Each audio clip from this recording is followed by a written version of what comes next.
Capital and the financing of companies. Introduction. Welcome to Module 5 of ACCA F4 Corporate and Business Law, focusing on capital and the financing of companies. In this video, we will examine share capital and its various types, differences between equity and debt financing, rights of shareholders in companies, the process of issuing shares to raise capital, legal rules governing dividends and loan capital. What is capital? Capital represents the money or assets a company uses to fund its operations and growth.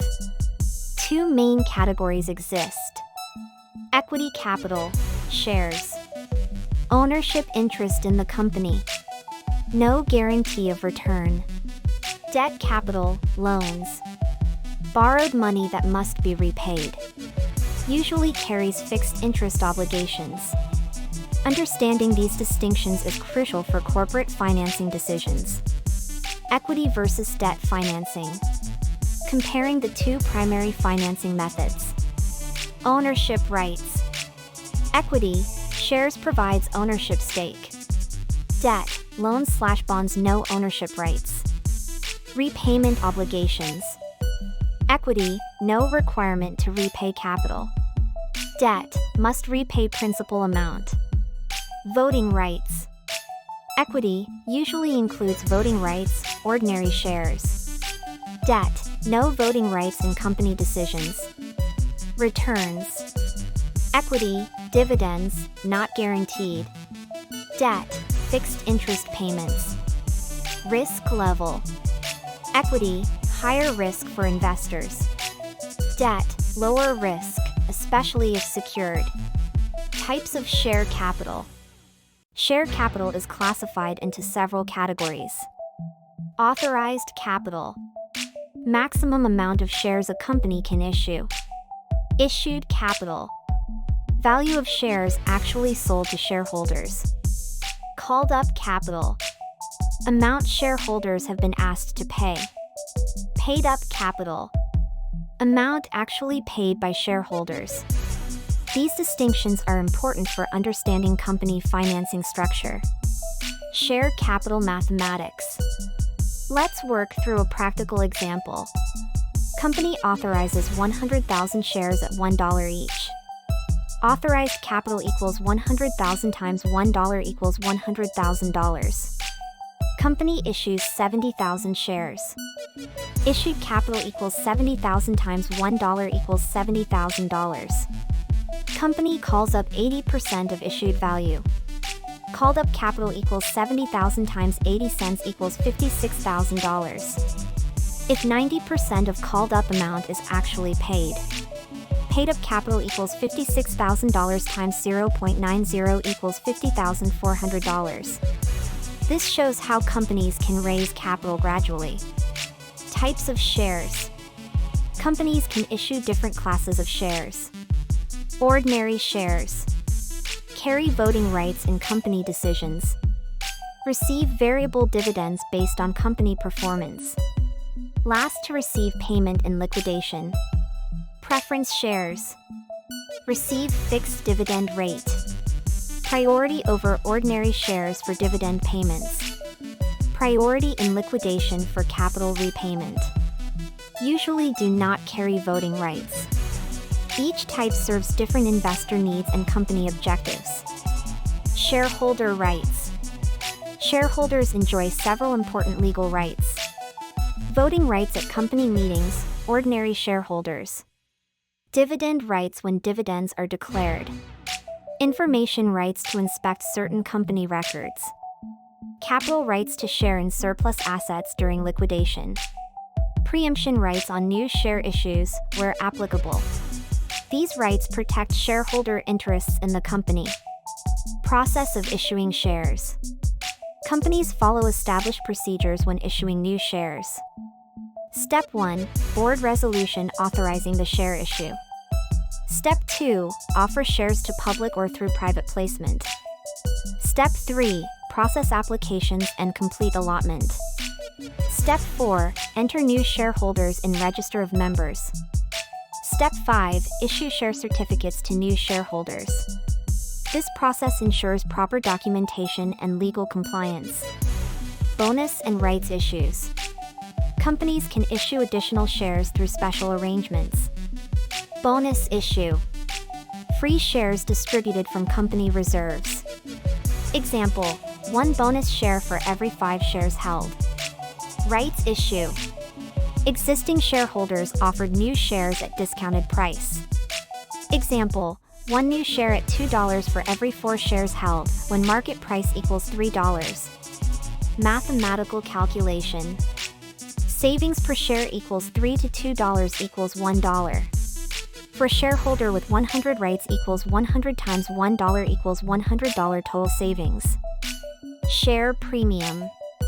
Share premium arises when shares are issued above their nominal value. Mathematical example. Par value, nominal value, equals $1 per share.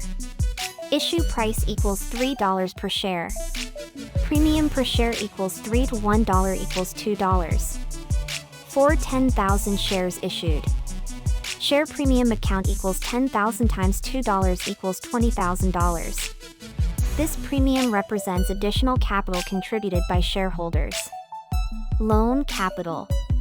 Debt financing includes various forms of borrowed money. Types of loan capital. Bank loans and overdrafts. Debentures issued to investors. Corporate bonds. Mortgages on company property. Security classification. Secured debt, protected by fixed or floating charges over company assets. Unsecured debt, not backed by specific security. Debentures. Debentures are formal written acknowledgments of company debt. Key characteristics. Can be traded between investors. May carry fixed or variable interest rates. Often secured by charges over company assets. Provide regular income to holders.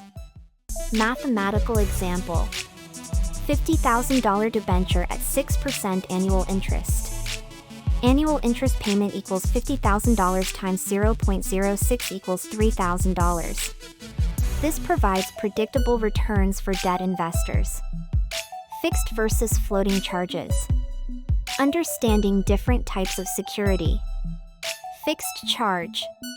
Security over specific identified assets, e.g., building. Company cannot sell the asset without charge holder's consent. Provides stronger security for lenders. Floating charge. Security over general class of assets, e.g., inventory, receivables.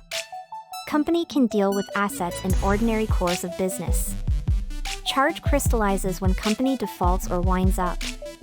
Dividends. Dividends represent returns to shareholders from company profits. Key principles. Can only be paid from accumulated profits, not capital. Must be declared by directors and approved by shareholders. Not an automatic right, must be formally declared. Mathematical example. Shareholder owns 1,000 shares.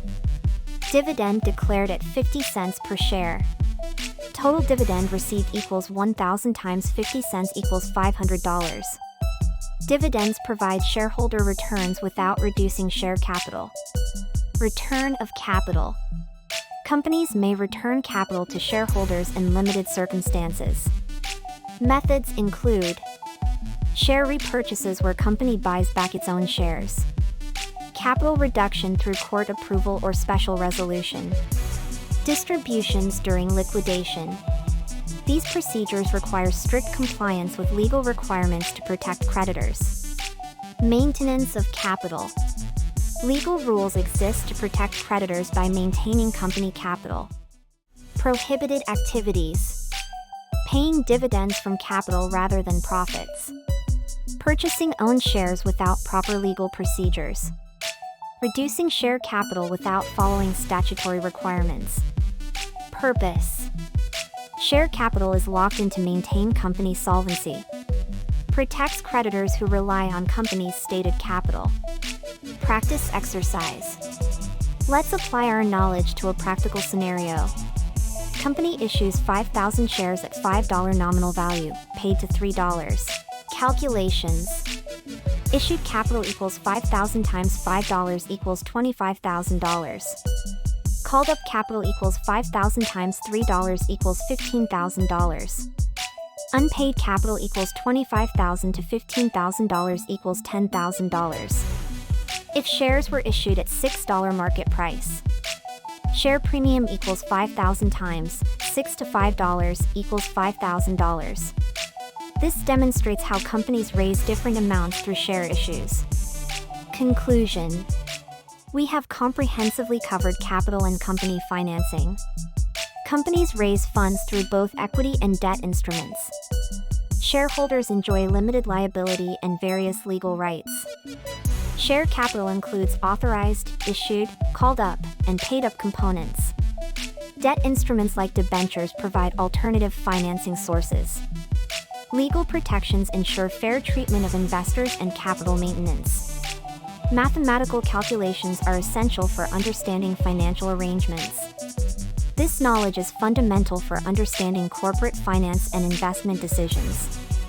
Thank you for joining us for this detailed examination of capital and company financing.